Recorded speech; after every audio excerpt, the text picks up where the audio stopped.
मुसीबत आवे जाए के बा ना, बाकी ओकरा से टूट के ना लड़के जिए के पड़ेला। माँ, हमने वो तरीका से टूट ना सकीले। देखी, ऐसे रोए से का होई। प्लीज आंसू पोछी और पापा के वापस लावे के तरीका सोची।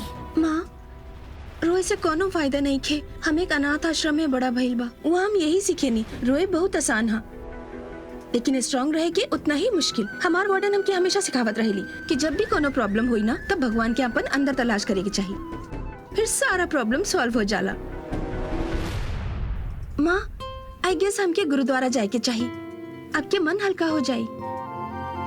अंजलि, हम तोहरा खातिर कुछ कपड़ा निकाल देता नी, तू पहन के तैयार हो जा, फिर हमने स्पेशली तोहार शॉपिंग खातिर चलब। ठीक है? ओके।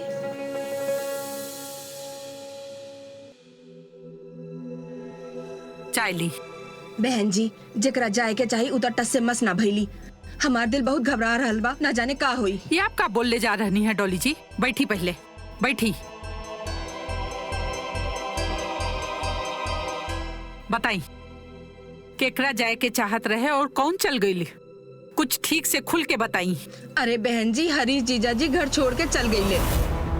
दीदी लाख कोशिश कैली कि पर जीजा जी एक ना सुन ले। अब बताई, बुढ़ापा में अलग हो रहल बा और दीदी के गलती भी हा। दीदी के अपन पति के ऊपर लड़की के दर्जा ना देवे के चाहत रहे। समधी जी घर छोड़ के चल गई, लेकिन केहू उनका के रोकलेस काहे ना? अरे बहन जी, आपके ना पता, उ लड़की सबके ऊपर टोना टोटका कर रहली हा। ना तो शाहरुख कुछ बोलस, ना महक कुछ कहली, और दीदी इतना मान मनोहर कैली, पर जीजा जी के एक ना सुनली। आपके ना हमका रोके के न चाहत रहे। हम महक से बात कर ले रहती ना, मामला सुलझ जात। बहन जी, हमके ना पता रहे कि बात हाथ से निकल जाई। हमके पता रहत ना तो हम बाहर से ताला लगा देती। अब केकरो बाहर ना जाए देती जब तक समाधान ना निकल जात। उ लड़की के कारस्तानी है सब। आँख में आंसू भर के हमार दीदी के घर तोड़ रही है। वो सब तो ठीक है, पर समधी जी के घर छोड़ के जाए के बाद बच्चे लायक ना हा। उ लड़की तो सबकी सहानुभूति बटोर के अपन काम बना रही है। ना तो लल्ला कुछ सुने के तैयार है ना जीजा जी, और दीदी के आंसू ना रुक रहल बा। हम अपन आँख के सामने ऐसे उनका घर टूटत ना देख सके नी। संभाली खुद के। बैठी पहले, बैठी।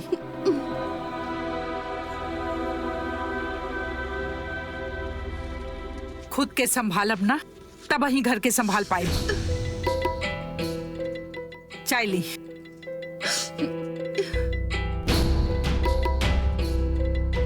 तब तक हम महक से बात करें नहीं। अगर शौर्य भी जाता अच्छा रहत ना। शौर्य, हमनी मंदिर जा रहल बानी माँ के लेके, तू हो चला ना, उनका अच्छा लागी। हमके रेस्टोरेंट जा कहा, कुछ काम बा। प्लीज शौर्य चला ना, कभी कभी तो जा ली। महक, लेकिन हमके प्लीज चली, माँ और हमके अच्छा लागी। चला। एक ओंकार सतना।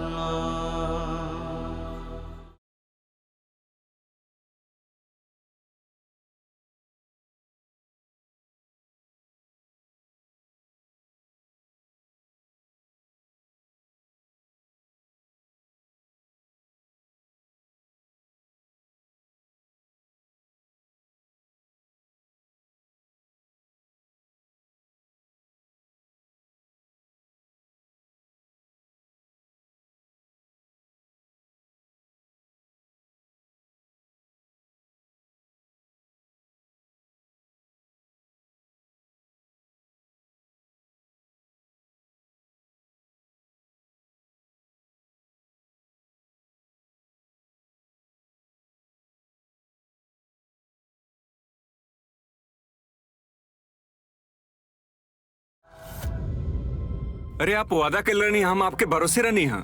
अब बुलडोजर चले वाला है बाबू, अब आप कैसे मना कर सके नहीं? बाबूजी, कुछ तो उपाय हो, कुछ तो। शौर्य,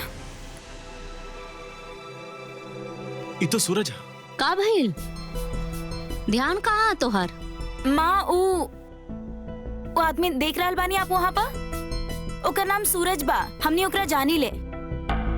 एक्चुअली वो अंजलि के बचावे में हमनी की मदद कर ले रहे। हाँ भाभी, ये तो सूरज ही हा। शायद कोनो परेशानी में लग रहा बा। ऐसा नहीं तो देखा, शायद हम ओके कोनो मदद कर सकीनी। हाँ माँ। सॉरी है बेटा, तू वहाँ जा, हम और अंजलि सेवा में जा रही है। हाँ जी। कुछ तो करी, हम कहाँ से लाए इतना पैसा? देखिए हम पूरा कोशिश कई नहीं। हाँ, पिछला दिन संगत भी कम आयल है गुरुद्वारा में, पर इतना पैसा के प्रबंध ना हो सकल। बाकी तब्बो हम आपके मदद कर सके नहीं। आप ऐसा करें कि जितना भी हो जाए, और लंगर में से आपके अनाज वगैरह दे देता नहीं। पर बाबा जी, गुरुद्वारा में बहुत लोग पैसे का मदद करेला, गरीबन खातिर चंदा देवेला। बाकी वाहे गुरु की अरदास करा, वो कोई न कोई रास्ता निकाल दिए। हम मान के आयल रहने कि यहाँ कुछ न कुछ मिले, लेकिन अब खाली हाथ जाए तब कहा जवाब दे सबके।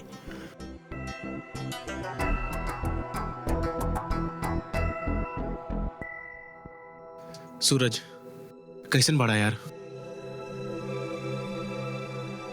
ई का होत रहनी? ई मोहन अंकल हमा हैप्पी होम से एक ओल्ड एज होम है, जौने घर में ये ओल्ड एज होम बना के रहे ना, वहाँ के मकान मालिक पैसा बढ़ा देना इन लोग के यहाँ से हटावे खातिर। यहाँ का प्रॉपर्टी कोनो डीलर के बेचल चाहता ना। वैसे तो ये लोग किराया दे सके ना, लेकिन वो हद से ज्यादा किराया बढ़ा देना। हाँ, अगर लायर भी कल जाओ, वो लिए पैसा चाहिए। एक हाथी गुरुद्वारा लनिया सोचनी कोनो मदद मिल जाए चंदा के पैसा से, लेकिन यहाँ पे कुछ ना भइल। हैप्पी होम वृद्धाश्रम में हम मदद करे नहीं, सोचले रहनी यहाँ कहीं न कहीं से कैसे न कैसे करके पैसा ले आए, लेकिन कुछ समझ में ना आवता कि बिल्डर के गुंडन से हम कैसे निपटी, कहाँ से लाए इतना पैसा। बार बार धमकावे न सा, कहने से घर से निकाल। अगर घर से निकाल देना तो ये उम्र में कहाँ जाए लोग। चला शौर्य, चला चाचा, आप फिक्र मत करी, हम आपके हैप्पी होम लेके चलब।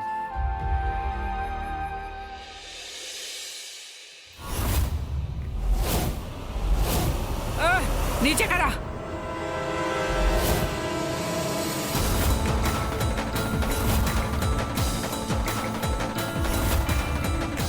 नीचे करा, नहीं तो गोली मार दे। गोली मार के सर का पैरन में गिरा दे।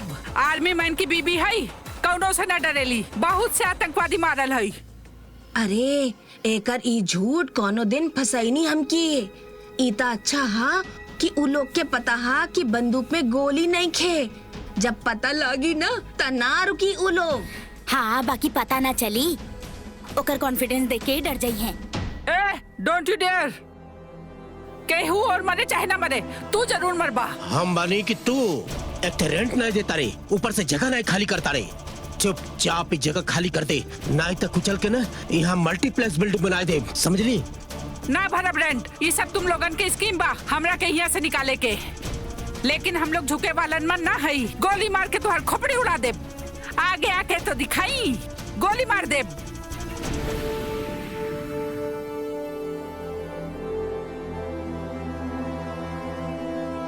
सूरज के साथ के बाड़ी? पता ना, अभी देखा तानी कि के हा। ओ, तू सूट बूट में हवा, तू जरूर इन लोगन के बॉस होई। सुना बदतमीज, सबसे पहले तोहरा दिल में छेद करब। इता दादी के कोनो कुंभ के मेला में खोइल जुड़वा बहन लागताड़ी। ना ना आंटी, ये गुंडा ना हमा। आंटी रिलैक्स, हमने सिर्फ हेल्प करे आयल बानी, सूरज के दोस्त बानी। तू लोगन के मामले से कोनो मतलब नहीं हुआ, चला निकले यहाँ से। ए, हमार बीवी से बात करेला, जरा तमीज से बात करा। एक रिक्वेस्ट और वार्निंग दोनों समझ ला। ये प्रॉपर्टी हमारे सेट के बा, ना ये तो रेंट बढ़ावेला और नई जगह खाली करेला, और ऊपर से जब भी आंटी से बात करे आइला तब बंदूक दिखावेले। पूरा 5 लाख रुपया बकाया बा।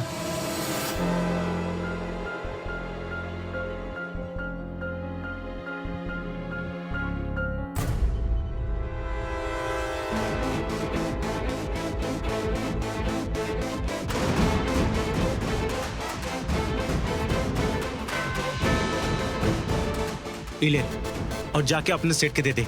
और आइंदा ही बुलडोजर तक का अगर बुलेट बाइक पे भी आवे ना तो पंचर हो जाए, समझनी? आइंदा इन करंट हमारा ऑफिस भिजवा दे ले, और यहाँ कोनो मल्टी स्टोर बिल्डिंग ना बनी, बोल दिया अपने सेट से। और अगर तोहरा की बात ना समझ आवता तो हम अपना वकील के भेजा तानी, ओकरा से बात कर ली, वो आके समझा दी। और एक बात और, अगला बार बुजुर्ग लोग से ठीक से बात करी हा, तो हार बाल भी कबो सफेद होखी और आँख कमजोर, समझला? चला।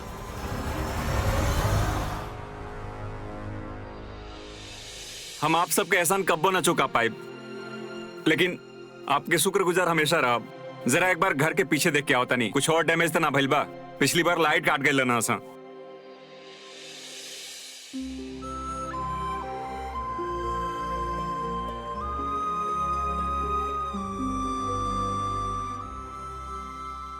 जब कुछो खोवे वाला होखेला और आखिरी पल में वापस मिल जाला ना, तो कैसन महसूस होखेला ही हम अच्छा से समझ सकेनी। और जब कोनो अपन हेराइल मिल जाला ना तो कैसन लगेला ही हमका अच्छा से पता बा। हमके हमार बहन मिलल जेकरा बारे में हमका पता तक ना रहनी। शायद अंजलि के मिले से आप सबके जिंदगी में गुड लक आइल हा। थैंक यू सो मच बेटा, गॉड ब्लेस यू।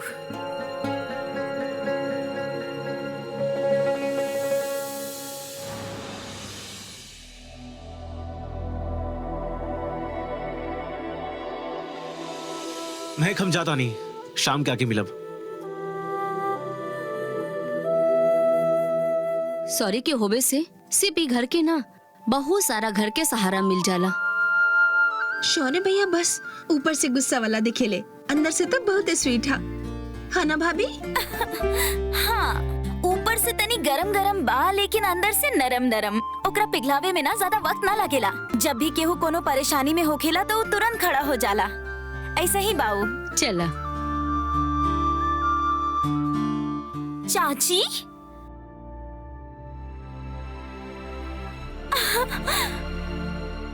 कांता जी आप नमस्ते। नमस्ते जी। कैसन बाड़ी आप?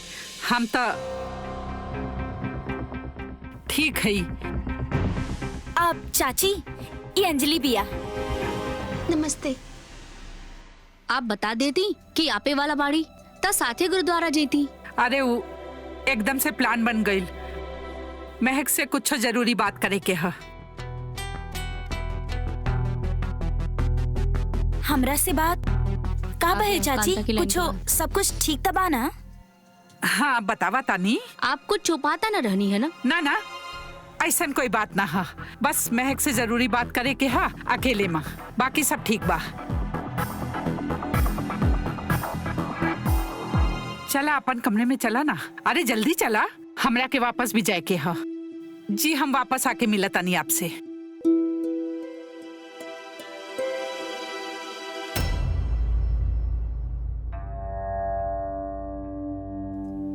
ऐसन कौन बात है जे ई छुपा छुपा के करे के चाहेली? जरूर हरीश जी के बारे में ही कुछ पता चलल हुई। हरीश जी भी ना हमार ऊपर गुस्सा बारे और खुद पर निकाल रहा है। कैसे समझाई उनका कि वापस आ जाए? कैसे समझाई उनका कि उनका बिना हम कुछ ना है? कैसे माफी मांगी हम उनका से? माँ आप थक गई होइबू, हम आपके लिए पानी लेके आवतनी। थैंक्स बेटा।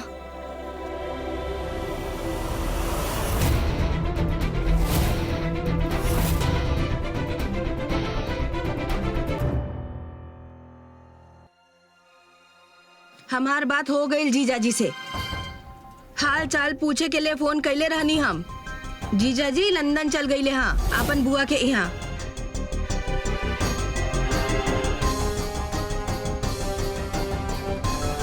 मंदिर जा रहनी हाँ हम। ये घर के सुख शांति के लिए भगवान से आशीर्वाद के बहुत जरूरत था।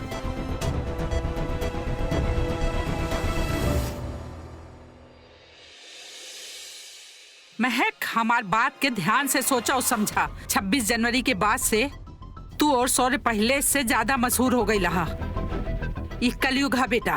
तोहरा जैसे काबिल और संपन्न लोग गुड़ की तरह होला, जिनके इर्द गिर्द ढेरों तरह के मक्खियां भिन भिनाए खातिर आ जाली।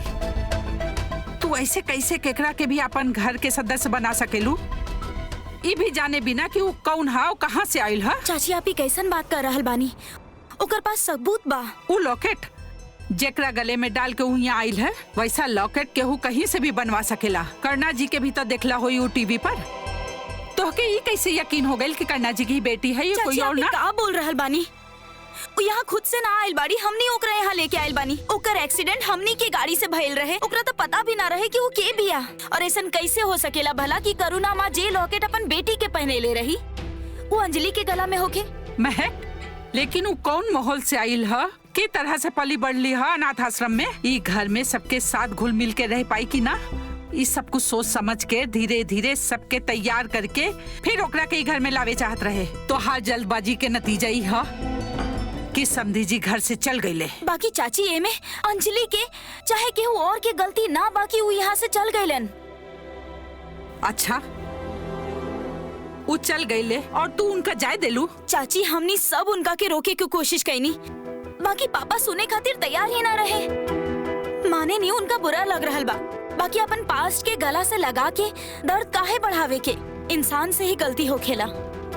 उनका ही बात समझे के चाहिए और हमने उनका समझाई बे बात। बस एक बार पापा के गुस्सा शांत हो जाए, ओकर बाद हम खुद उनका से बात करब चाची। महक, तू अभी तक सबक ना सीखलू हा? पिछली बार आतंकवादी घर में घुसैले रहे तब मौसी के भनक लग गई रहे कि कहीं कुछ गड़बड़ बा। ई बार भी मौसी के आभास हो रहा है कि कुछ ठीक न है। अंजलि के बारे में तो के बहुत सोच समझ के काम लेवे के चाहत रही।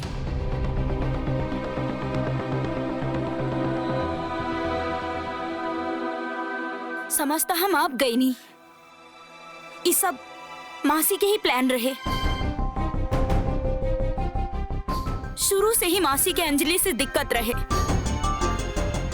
बाकी चाची आप तो समझदार बानी ना, माने नहीं की बात बहुत अजीब बा। बाकी अंजलि बिया तो घर के बेटी ही, जायज ना जायज ये सब तो कहे के बात बा जे दुनिया बनेले बा।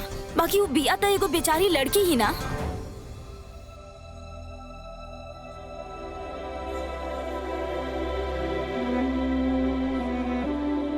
हम अनाथ रहती अगर आप लोग हमरा के अपनैले ना रहती। कितना बड़ा श्राप हो खेला ना ए दुनिया में अकेला होखल। हम तो खुश किस्मत रही कि हमरा खातिर आप रही। बाकी हर केहू ना हो खेला। आप ना जाने ली कि का झेलेले बिया अंजलि। भूखा पेट रह के, गैर मर्द के भूखा नजर देख के कौन मुश्किल में बड़ा होखल बिया आपके अंदाजा भी नहीं खे। महक, तू फिर भावुक होके फैसला ले रहलू हा। देख, हम तोरा के माँ की तरह समझा रहनी हा। ई वक्त कर्णा जी की हालत ऐसा ना हा कि वो समझदारी से काम ले सके। ई ले तो के ही करे के पड़ी। चाची अच्छी तरह से सोच समझ के काम करा। चाची समझे कि आपके हा अंजलि कहीं ना जाई, इहे रही हूँ। करुणा माँ के बेटी भी आऊ। और आप प्लीज प्लीज ए मैटर में मत पड़ी। अरे तू काहे सब करत रहलू? आवारा के कह दे तू। अंजलि, हाँ माँ, हाँ। का बात है बेटा? कुछ ना माँ, नीचे चली। बात कहा?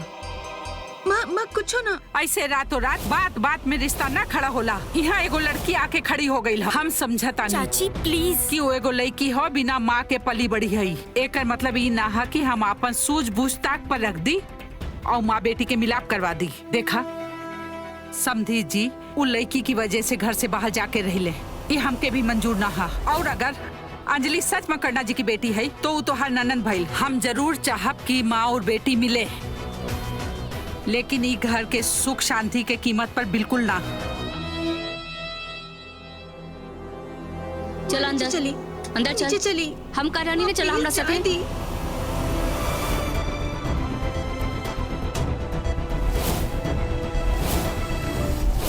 कांता जी, आप हमार समधन हैं, मान्य हैं, मगर आप हमारी घर में हमार बेटी के खिलाफ कुछ बोलब, ये हमके मंजूर न है।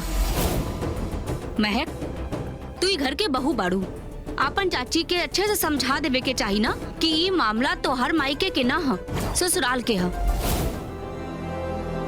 कांता जी, आपसे हाथ जोड़ के विनती है कि आप हमार घर के मसला से दूर ही रही। हम डॉली के भी कह दे कि वो घर के मामला के बाहर वाले के सामने डिस्कस ना करी। बाहर वाले? करुणा बहन जी, हम लोग अब का बाहर वाले हो गई नी? हम तो ये घर के अपन समझता ही नहीं है। काहे कि हमार बेटी घर के मान बन के आयल है, ये घर के सुख दुख के अपन समझत रहनी। लेकिन आज आप साफ कर देनी कि हम बाहर वाले हैं। कांता जी, आप जे आज कहनी है, जे हरकत कहनी है, ओकरा बाद हमार पास कोनो रास्ता ना बचल है। अंजलि हमार बेटी है, यूं ही घर में रही और ओकरा खिलाफ केहू कुछ बोली तो हम वो बर्दाश्त न करब। और हमार बेटी के हमसे केहू दू न करे के चाहिए। केहू तो हम समझब कि वो हमार अपना न है।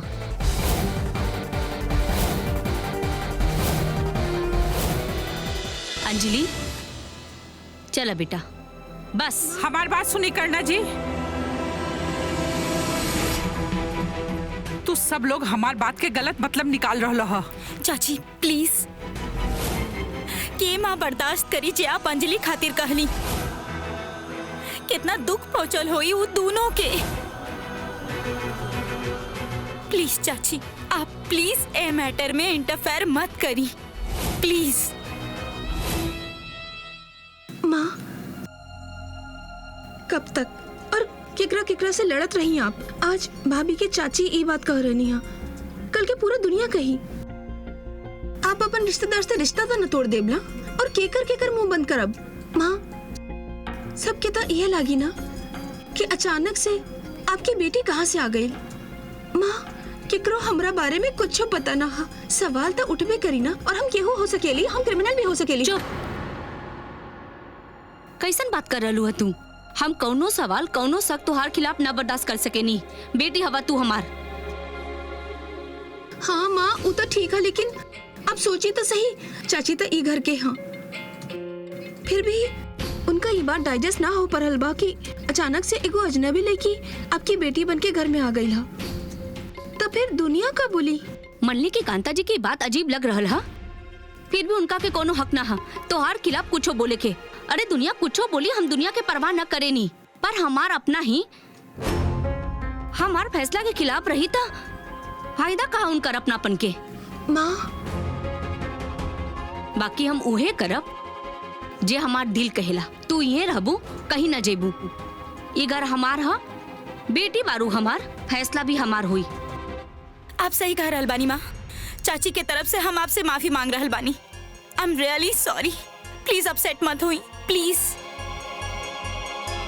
माँ प्लीज, भाभी से नाराज मत हो कि उनका कोनो गलती ना हा। Anjali, I am really sorry. हमरा के बिल्कुल अंदाजा ना रहे कि चाची ए तरह से रिएक्ट करी भाभी है। प्लीज, आप हमसे सॉरी मत बोली। ई में आपकी कोनो गलती ना हा, इनफैक्ट केकरो कोनो दोष ना हा। गुस्सा छोड़ दियो और नॉर्मल हो जाए प्लीज। प्लीज हमरा खातिर माँ।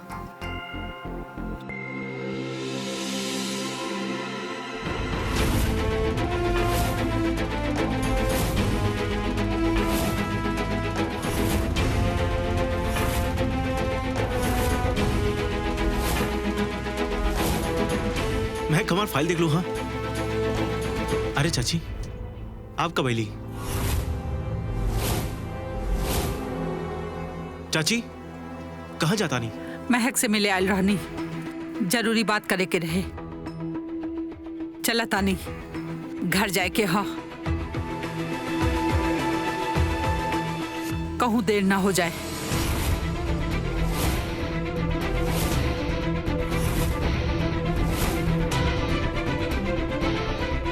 चाची,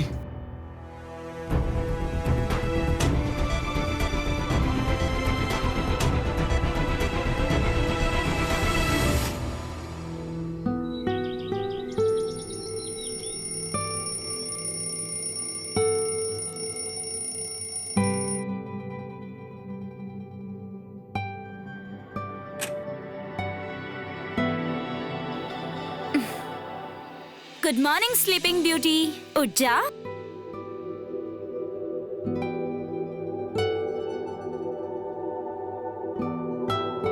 गुड मॉर्निंग भाभी।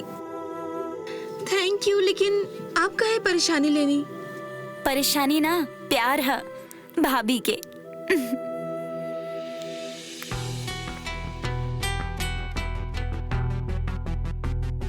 अभी ऑर्फनेज आईडी एकर का करबू तू? या तो एकरा कहीं रख दा या फेंक दा। जी अच्छा, ब्रेकफास्ट लगा दे ले बानी नीचे, तू तैयार होके आजा।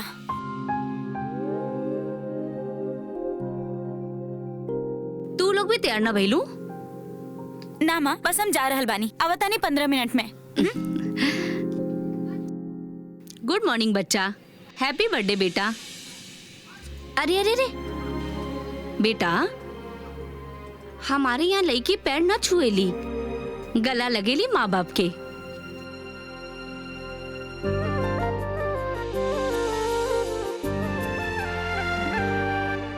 माँ, लेकिन महक भाभी, महक? वो हमार अनाथालय के आईडी देख ले रहली, ऊपर हमार डेट ऑफ बर्थ भी लिखल रहे, तब वो हमके बर्थडे विश ना कईनी। महक भला ऐसन काहे करी? चला तू उदास मत होवा बेटा, ओकरा के ख्याल ना रहे हुई। हाँ यह भइल हुई, हमें शायद गलत समझेनी, ना तो भाभी विश जरूर करती। लेकिन देखा आज है तो तोहार बर्थडे, वो पहली बार हमार साथे, तब कुछ सेलिब्रेट करनी, कुछ नया तरीके से सेलिब्रेट करे नहीं। चला तैयार हो जा फटाफट। जी हम तैयार हो जाता नहीं। हमार बेटी के पहला जन्मदिन है, हमार साथे कुछ तो स्पेशल करे के चाहिए।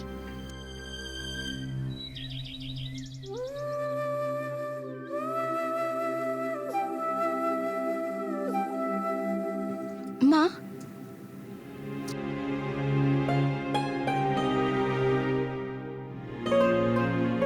माँ कैसा लग रहा नी? हाँ बहुत प्यारी लग रहलू हा, जैसन तू बारू। लोगन के बुरा नजर से बचा के रखे के पड़ी तो के। चला बेटा अब ला माँ के चरण में ई फूल चढ़ा दा।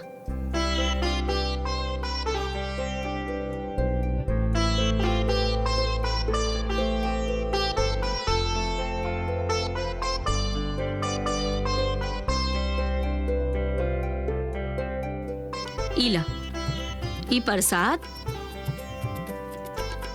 मुंह खोला। चला माँ आप लोग निकल रहल बानी का? हाँ हम सोचनी कि अंजलि के आज दिल्ली घुमा देवेनी। ओ अच्छा, तनी घूमब फिरब, खाना वाना खाए, फिर घर आ जाइब।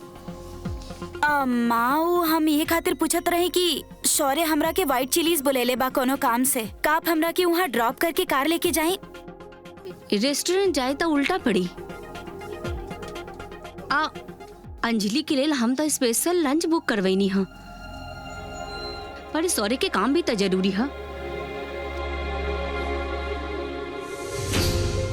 का भइल माँ, चली लेट हो रहल बा, आपके तो पता बा, ना तो फिर शौर्य भड़की।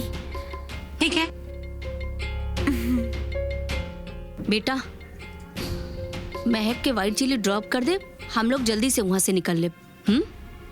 ठीक है माँ, जैसन आपकी ठीक लगी। चल चली।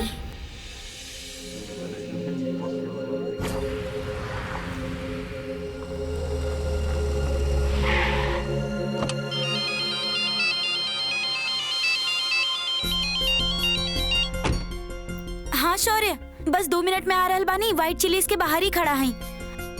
अच्छा 1 मिनट।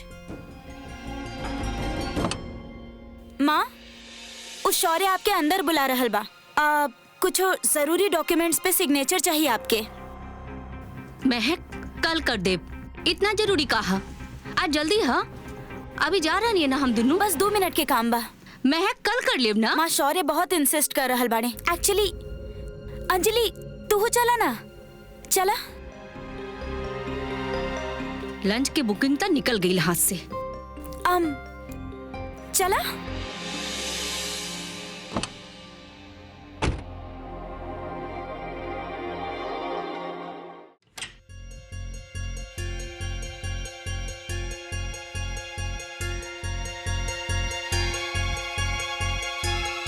महक का लाइट गई बा।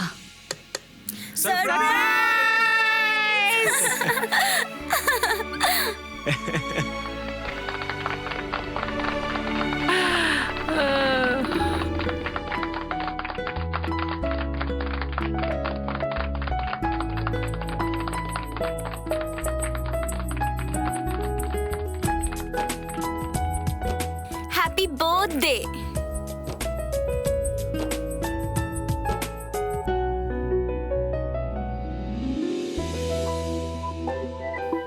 Happy birthday. Thank you so much भैया।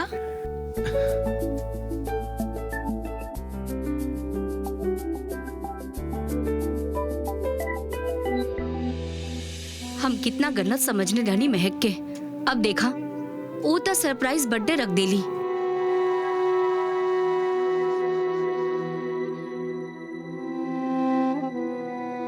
बेटा आई एम सॉरी, गुस्सा में पता न तो के काका बोल देनी।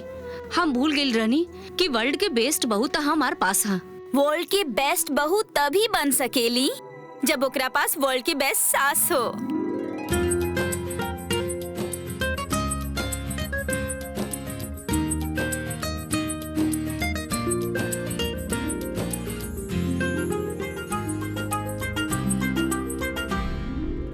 भाभी थैंक यू सो मच। ये आज तक के बेस्ट सरप्राइज है जो हमके मिलल हा, और ऐसन बर्थडे पहला बार सेलिब्रेट भइल बा। Thank you so much. ये सब कुछ भी ना बा। You deserve a lot more. Happy birthday. Thank you.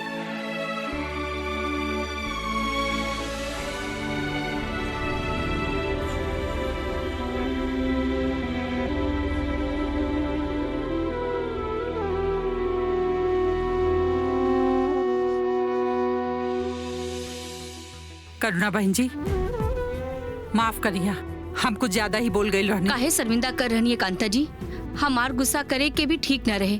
I am sorry.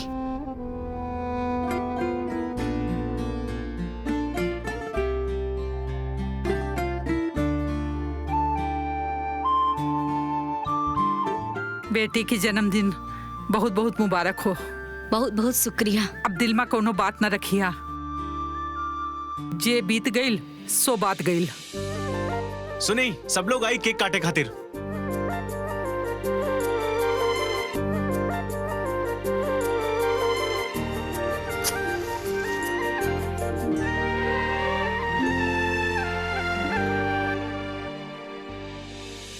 हे भगवान, आज तक जो खुशी हमार अंजलि की ना मिलल रहे वो सारा खुशी ओकरे दिया। ओकर आगे की जिंदगी ऐसे ही हंसत मुस्कुरात बीती।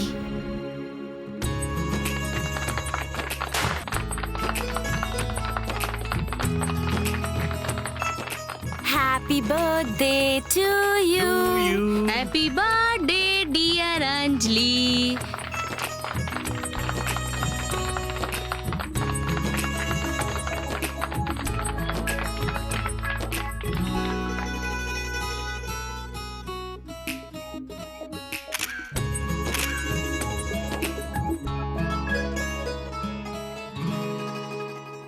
अंजलि, जी भैया।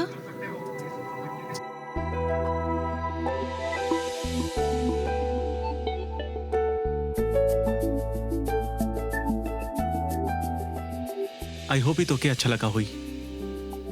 ये हमार तरफ से एगो छोटा सा गिफ्ट सिर्फ तोहरा खातिर। थैंक यू सो मच भैया भाभी, लेकिन ये बहुत महंगा हा, एकर कोनो जरूरत ना रहे। ए, प्यार में प्राइस ना देखल जाला। अच्छा ही बतावा तहरा लागल कैसन? बहुत अच्छा, थैंक यू सो मच। तोहार भैया भाभी जैसन दूसर आसानी से न मिली। और तू दोनों बहुत बड़ शैतान बड़ा। इतना बड़का पार्टी थ्रो कैलू, अब हनक भी ना लगे देलू के होके। माँ, ये सरप्राइज खाली अंजलि खातिर ना, आपकी खातिर भी रहे। ए यू घूर के का देखा तारा? खुशी के मौका हो। अरे म्यूजिक बजावा, गाना वाना बजाई।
घंटे रोज डांस करे से बुढ़ापा दूर रहा था। अरे ये बात हमरे डॉक्टर के बतावा, न खाला न खाए देवेला। अरे तू लोग फिर से कैट और डॉग के तरह शुरू हो गईला। हमेशा लड़त ही रहेला तू लोग। अरे नहीं नहीं, हम लड़त नहीं बाड़ी, हम तो डांस करत बाड़ी। अरे तू लोग डांस के चक्कर में स्नैक्स तक खैला ही ना। का डिलीशियस स्नैक्स रहे, हम तक खात गई नी। हालांकि हमके बहुत गैस और एसिडिटी हो गईल बा। ई अंजलि कहाँ गईली?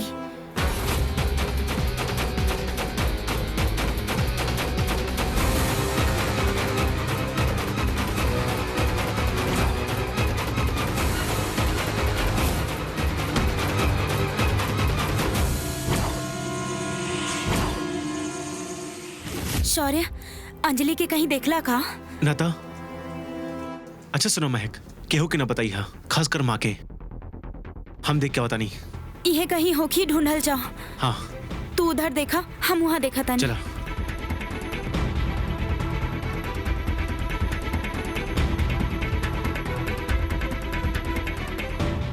अंजलि कहाँ बाड़ू तू?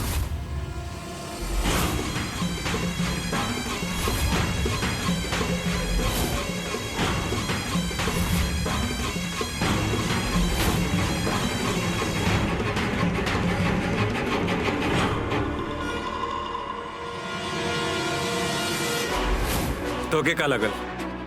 तू बच जेबू? शरीफ ज्यादा ना, बदमाश हई हम, जाने लो ना। जैसे हम एक नंबर का चालबाज हई, वैसे तो तू हूँ ना।